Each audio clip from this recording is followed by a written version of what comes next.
Example 3. Let A equal to -1, 2. This time we're working in 2 space. And we'll let B equal to 2 and 6. Okay. Ah! Wow. Now these crazy lines are coming up all over the place. Okay. A line passing through A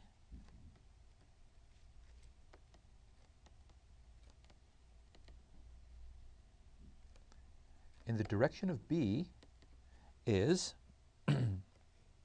parametrically, oops. Okay, now that we're getting to the bottom of the page, these lines are going to actually show up. So you know what I'm going to do? I'm going to actually skip and jump over one. So we have x of t is equal to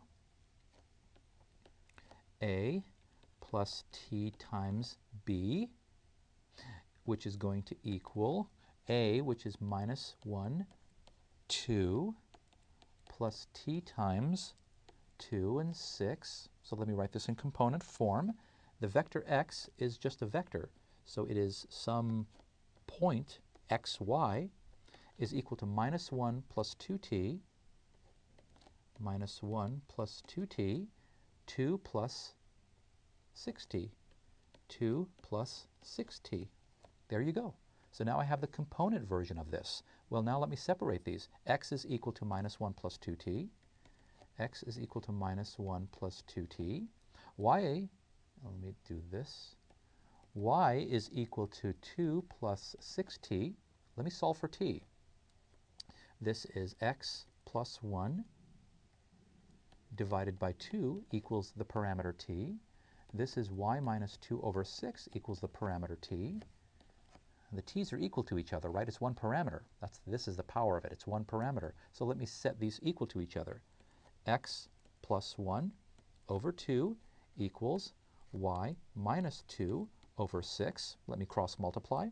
I get 6x plus 6 equals 2y minus 4. Let me bring the y over. I get 6 minus 2y equals -10. Now look at that. I've taken my parametric equation, and now I've recovered the standard form of the equation that you're used to ever since middle school and high school, an expression of the line in terms of the two variables x and y. We can do this in 2 space because we have just the 2 coordinates, 2 equations that we can set equal to each other.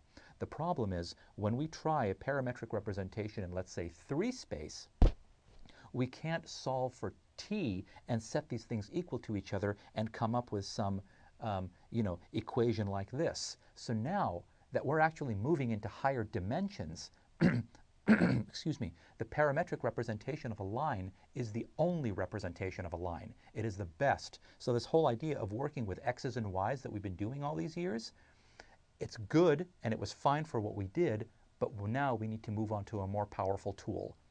We need to move on to parametric representations of lines. The parametric representation of a line is valid in any number of dimensions. I no longer need to work with x and y, so we're moving up. We're becoming more sophisticated with our tools, and that's why we introduced this notion of a parametric equation. Okay. That's it. So again, if we need to recover it for dimension 2, that's fine. I mean, this is certainly doable. Again, you solve for t, and you do this. But we're going to be working strictly with parametric equations because it is a more powerful tool and it works in any number of dimensions. In fact, the parametric representation, again, is the only representation that works in dimensions greater than 2. Okay. Thank you for joining us here at Educator.com. We'll continue our discussion of parametric lines and planes next time. Bye-bye.